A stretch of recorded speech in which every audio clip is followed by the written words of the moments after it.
So eto na nga po mga idol, Luka Doncic nagalit na kay Coach JJ Redick dahil sa maling sistema at lineup kaya nasira ang consistent win ng Lakers. Aalamin po natin lahat ng mga detalye.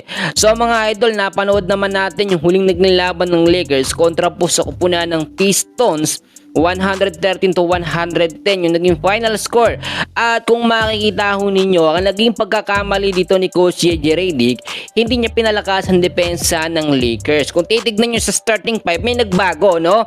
Si LeBron James nasa starting 5, si DeAndre Ayton, Austin Reeves, Luka Doncic, at ito pong si Jake LaRavia.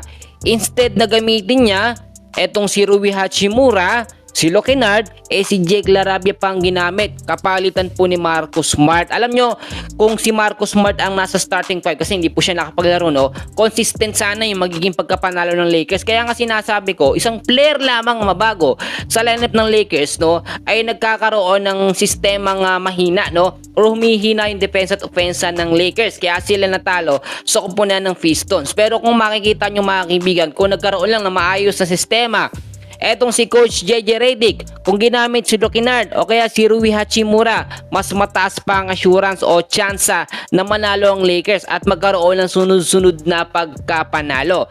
Sa standings naman, wala ang problema. Nasa pangatlong pwesto pa rin ng Lakers. And so far, hindi naman makaka-apekto yung isang pagkatalo nila mga kaibigan. At ayon na rin sa ating mga nakuhang update, sa magiging susunod na laban po ng Lakers kontra sa kupunan ng Indiana Pacers, ay ibabalik na ni Coach JJ Redick sa starting 5 na original o malakas na starting 5 ang Lakers. Kung napapansin ho ninyo, sa starting 5 talaga ng Lakers, usually ginagamit dyan si LeBron James, si Marcus Smart, DeAndre Ayton, Austin Reeves, Luka Doncic. Yan talaga yung pangmalakasan ngayon ni Coach JJ Redick. Pero sabihin na natin na small ball lineup pa rin ito, pero ito yung nakapalag at nakapagtala ng 9 straight wins. Pero nabago yan at nasira ang momentum nang nababasa na ng kalaban ng paulit-ulit na lineup ng Lakers. Kaya ito pa yung isang option na dapat din pang pag-aralan ng Lakers, especially itong si Coach JJ Redick. Yung paggamit po ng Twin Tower, yung ibang mga bashers ko sinasabi, no, lagi mo naman sinasabi yung Twin Tower pero hindi ginagamit.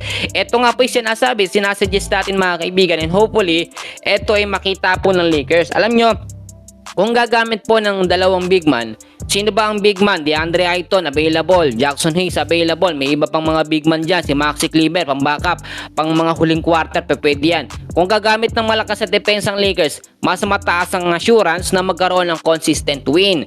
So ang sinasabi natin, pag semis, pag finals ng NBA, hindi pwede itong small ball lineup, lalo na marami dito pinag-aaralan kung paano nananalo ang Lakers at sa sistema. Kung paulit-ulit may tatawag natin na bulok na sistema ito mga kaibigan.